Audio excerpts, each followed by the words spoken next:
ഇനി നിങ്ങൾ അടുത്ത ഒരു സൈഡ് ഹെഡിങ് എഴുതുക, വർഗത്തികവ്.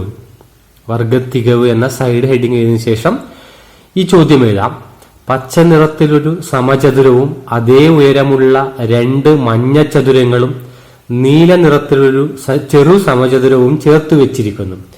രണ്ട് മഞ്ഞ ചതുരങ്ങളുടെ വീതിയും നീല സമചതുരത്തിന്റെ വശങ്ങളുടെ നീളവുമെല്ലാം 1 മീറ്റർ ആണ്.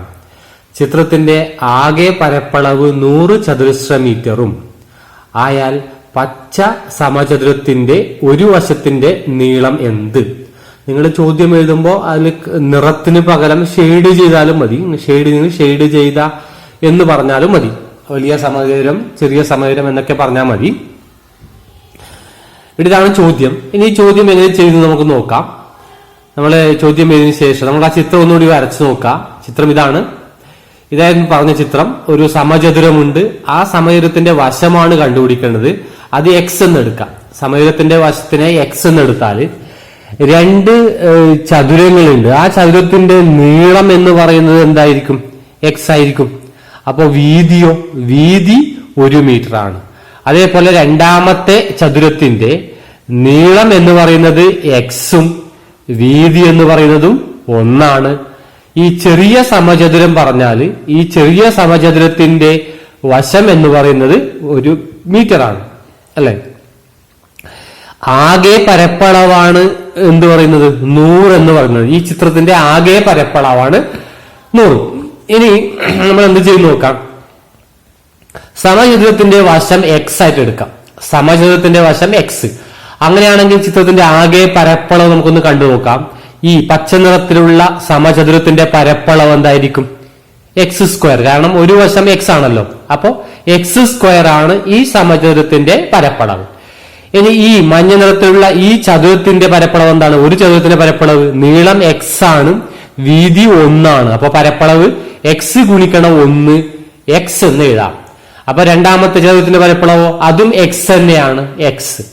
ഈ സമചതുരത്തിന്റെ പരപ്പളവ് എന്തായിരിക്കും? 1 സ്ക്വയർ 1. അപ്പൊ നമുക്ക് ആകെ പരപ്പളവ് ഒന്ന് എഴുതി നോക്കാം. ആകെ പരപ്പളവ് സമം എന്താ? X square. ഈ സമചതുരത്തിന്റെ പരപ്പളവ് എക്സ്, ചതുരത്തിന്റെ പരപ്പളവ്, രണ്ടാമത്തെ ചതുരത്തിന്റെ പരപ്പളവ് 1. ഇത് ചുരുക്കി നമുക്ക് X square plus 2x plus 1 എന്ന് എഴുതാം. ഇതാണ് ഈ ചിത്രത്തിന്റെ ആകെ പരപ്പളവ്. അപ്പോ X square plus 2x plus 1 ആണ്. നമുക്ക് ഇങ്ങനെ എഴുതാം. X square plus 2x plus 1 സമം 100 എന്ന് എഴുതാം. ഇതാണ് സമവാക്യം. രണ്ടാം കൃതി സമവാക്യമാണിത്. X square plus 2x plus 1 സമം 100. ഇനി ഇതിനെങ്ങനെയാണ് പരിഹാരം കാണുക? നമ്മൾ ഇതുവരെ ചെയ്ത സമവാക്യങ്ങളെല്ലാം ഓൾ സ്ക്വയർ, അതായത് വർഗം തികഞ്ഞു, വർഗരൂപത്തിലായിരുന്നു. പക്ഷെ ഇത് വർഗരൂപത്തിലല്ല, അല്ലെ? അപ്പൊ ഇത് വർഗരൂപത്തിലേക്ക് നമുക്ക് മാറ്റാൻ കഴിയുന്നതാണ് നമ്മുടെ അടുത്ത പ്രശ്നം. ഇതിനെ നമ്മൾ വർഗരൂപത്തിലേക്ക് മാറ്റണം. വർഗം എന്നായിരുന്നു എന്തായി മാറി? അത് സമചതുരമായി. ഇപ്പൊ ഒരു സമചതുരത്തിന്റെ വശം അതൊരു വർഗരൂപമാണെങ്കിൽ ആ വശമായി നമുക്ക് എന്ത് വരയ്ക്കാൻ കഴിയും? ഒരു സമചതുരമായി വരയ്ക്കാൻ കഴിയും. ഇതെന്തല്ല, ഇതിപ്പോ സമചതുരം അല്ലല്ലോ. ഒരു സമചതുരവും ഇതും ഇതൊക്കെ ചേർത്ത് വെച്ചാണ്. അപ്പൊ ഇതിനെ സമചതുരമാക്കി മാറ്റാൻ കഴിയുമോ? അതാണ് വർഗത്തികവ് എന്നുകൊണ്ട് നമ്മൾ ആലോചിക്കുന്നത്. അപ്പൊ ഈ ചിത്രത്തെ നമുക്കൊന്ന് മാറ്റി വരച്ചു നോക്കാം. അതായത് ഞാൻ ഈ 2 ചതുരങ്ങൾ ഉണ്ടല്ലോ, ഇതിൽ ഒരു ചതുരം ഇവിടുന്ന് മുറിക്കാം. ഈ ഒരു ചതുരം മുറിച്ചിട്ട് ഇങ്ങനെ താഴെ ഇങ്ങനെ കൊണ്ടുവെക്കാം. കാരണം ഇങ്ങനെ കൃത്യമായി വെക്കാൻ പറ്റും, അല്ലെ? ഇത് ഈ നീല സമചതുരത്തെ ഇവിടെയും. അപ്പൊ എന്ത് സംഭവിക്കും നോക്കാം. അങ്ങനെ സംഭവിച്ചാൽ ചിത്രം ഇങ്ങനെയായി മാറി. അങ്ങനെയായി മാറുന്ന സമയത്ത് ഇന്ന് നേരത്തെ ചിത്രം തന്നെയാണ്, നമ്മൾ ഒരു പ്രത്യേക രീതിയിൽ ക്രമീകരിച്ചു എന്നേ ഉള്ളൂ. അപ്പോൾ നമുക്കൊരു എന്ത് കിട്ടി? ഒരു സമചതുരം കിട്ടി. ആ സമചതുരത്തിന്റെ വശം എന്താണ്? എക്സ് പ്ലസ് 1 ആണ്. അപ്പൊ ഇതിന്റെ പരപ്പളവ് എന്താ?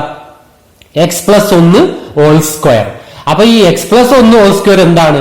X square plus 2x plus 1. നമ്മള് 8ാം ക്ലാസ്സിൽ a plus B whole square പഠിച്ചിട്ടുണ്ടായിരുന്നു, അല്ലെ? 8ാം ക്ലാസ്സിൽ പിന്നെ പഠിച്ച സർവസമവാക്യങ്ങൾ എന്ന് പഠിച്ചത് ഓർമ്മയുണ്ടോ? അപ്പൊ അവിടെ X plus 1 whole square. X plus 1 whole square എങ്ങനെയാ കാണുക? X square plus 2x plus 1. നിങ്ങളൊരു പേപ്പറിൽ എഴുതി നോക്കാം. എക്സ് പ്ലസ് 1 ഹോൾ സ്ക്വയർ കാണാം, പിന്നെ എക്സ് പ്ലസ് 2 ഹോൾ സ്ക്വയർ കാണാം, എക്സ് പ്ലസ് 3 ഹോൾ സ്ക്വയർ കാണാം, എക്സ് പ്ലസ് 4 ഹോൾ സ്ക്വയർ കാണാം, എക്സ് പ്ലസ് 5 ഹോൾ സ്ക്വയർ കാണാം. അങ്ങനെ കാണുന്ന സമയത്ത് ഈ എക്സിന്റെ ഗുണകവും സ്ഥിരസംഖ്യാ പദവും തമ്മിലൊരു ബന്ധം നിങ്ങൾക്ക് കാണും. എക്സിന്റെ ഗുണകവും സ്ഥിരസംഖ്യാ പദവും തമ്മിലൊരു ബന്ധമുണ്ട്. ആ ബന്ധം നിങ്ങൾ കണ്ടുപിടിക്കാൻ നോക്കുക. ഇവിടെ എക്സിന്റെ ഗുണകം 2 2ന്റെ പകുതിയുടെ വർഗമാണ് 1. ഇനി എക്സ് പ്ലസ് 2 ഹോൾ സ്ക്വയർ ആണെങ്കിലോ X square plus 4x plus 4 എന്ന് കിട്ടും ചെയ്യുമ്പോൾ. അപ്പൊ എക്സിന്റെ ഗുണകം 4, 4ന്റെ പകുതി 2, 2ന്റെ വർഗമാണ് 4.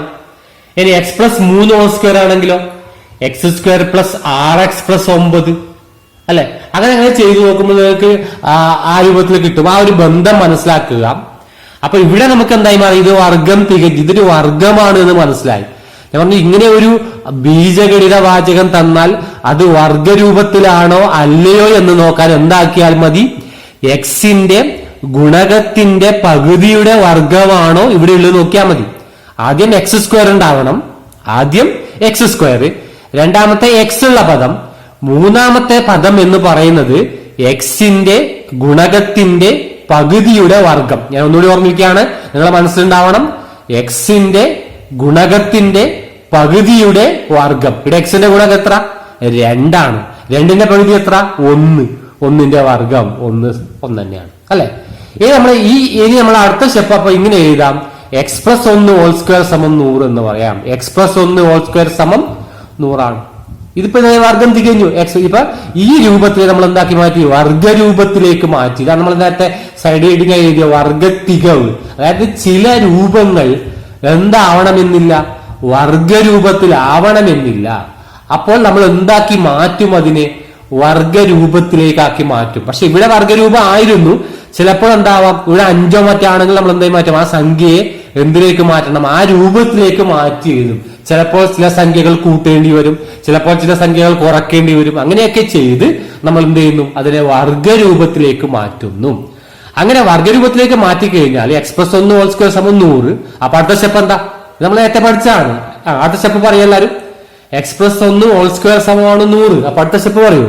എക്സ് പ്ലസ് 1 സമം റൂട്ട് ഓഫ് 100 ആയി മാറുന്നു. അപ്പൊ എക്സ് പ്ലസ് 1 സമം റൂട്ട് ഓഫ് 100 സമം 10 എന്ന് കിട്ടും അല്ലെ. അപ്പൊ എക്സ് സമം എത്ര? ഈ പ്ലസ് 1 ഇങ്ങോട്ട് പോകുമ്പോ -1 ആവും. എക്സ് സമം 10 - 1 സമം 9 എന്നായി മാറുന്നു.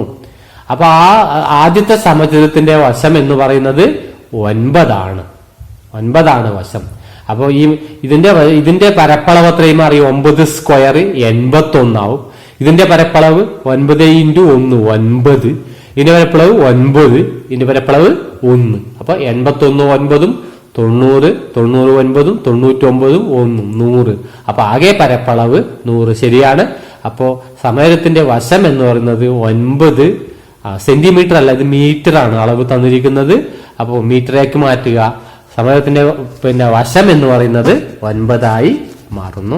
ശരിക്കും മനസ്സിലാക്കുക. ഈ പറഞ്ഞ കാര്യങ്ങൾ ഓരോ സ്റ്റെപ്പ് നിങ്ങൾക്ക് മനസ്സിലാവണം, കൃത്യമായിട്ട് മനസ്സിലാവണം ഇതിന്റെ സ്റ്റെപ്പുകളൊക്കെ.